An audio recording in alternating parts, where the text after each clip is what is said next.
I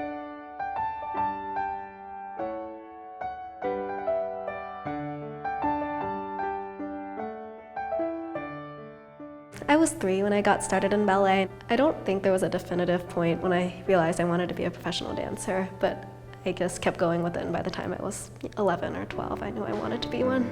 My mom took me to see Swan Lake at the Met in New York City, and after I saw that, I fell in love with ballet, and I knew I wanted to do it professionally. It was the one thing forever that I stuck with. I did a lot of other things, but I wouldn't stick with them. I did cheerleading, karate, and soccer, and then I thought to myself, I liked ballet, so I went back to ballet when I was 9, and I've been doing it ever since, and I love it. I decided to choose ballet as a career option when I was about 11, and so now I'm here in Cary pursuing it.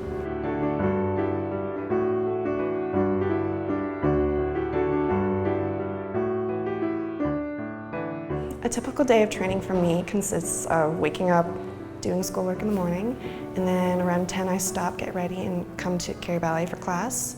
We start with technique and point, sometimes pas, and then we have rehearsals for 2 hours. Then we have a little break, and then we come back for afternoon class, and then you go to bed and do it all again. Our days range from 5 hours to 8 hours a day. So usually by the end of the week, it's 40 hours a week. It's exhausting.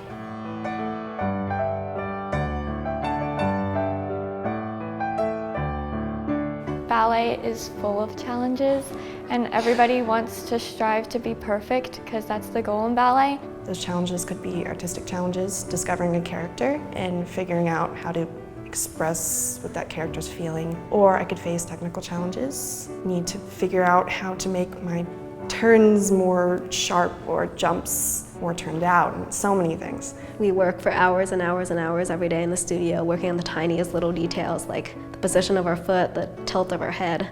But when we get on stage, the audience can't see any of that. They just have to see the ease. I think a big challenge is the mental challenge of comparing yourself to other people and then comparing yourself to what you think you should be. You think you should be farther than you are, you think you should be working harder, and then you think, oh, I shouldn't be pushing so hard, and then you're killing your body over and over every day, and you're like, why am I doing this? You wake up every day and something's always hurting you, and you just really have to remember to take care of yourself so you can't injure yourself in the future and you'll have a long career. You kind of have to know when it's actually an injury and when it's really just something you can push through. But sometimes it's risky because people can push too hard and make it into something much worse than it is.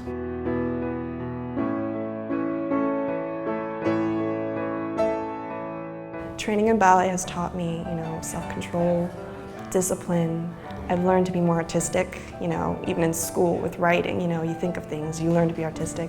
It makes you work with intrinsic motivation versus extrinsic, which is when someone else pushes you to get better. And I think it's really important that you know how to push yourself to make yourself better rather than someone always having to tell you to do that. And I apply that to my schoolwork and I apply that to everyday life. On stage, I can't make faces when things didn't go right. I can't just give up and walk off. I have to, put on a face, give a show and make it look like things are going right even when they aren't. So in real life, I realize I just have to keep going until I get through it. I can't give up.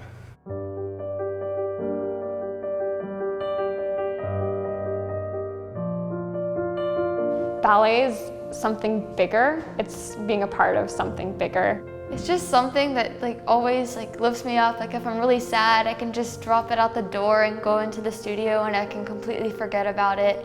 And then I have so many friends and we're all a big family. I've always been a hard worker, but I think ballet, it's a different mindset, a different kind of focus that you really have to do because it's so specific and so complex. It's on the line between athleticism and art. So you have to have all the power, you have to have all the strength of a soccer player, a basketball player, but you also have a responsibility to show the audience, give the audience art. So you have to be a painter or a sculptor.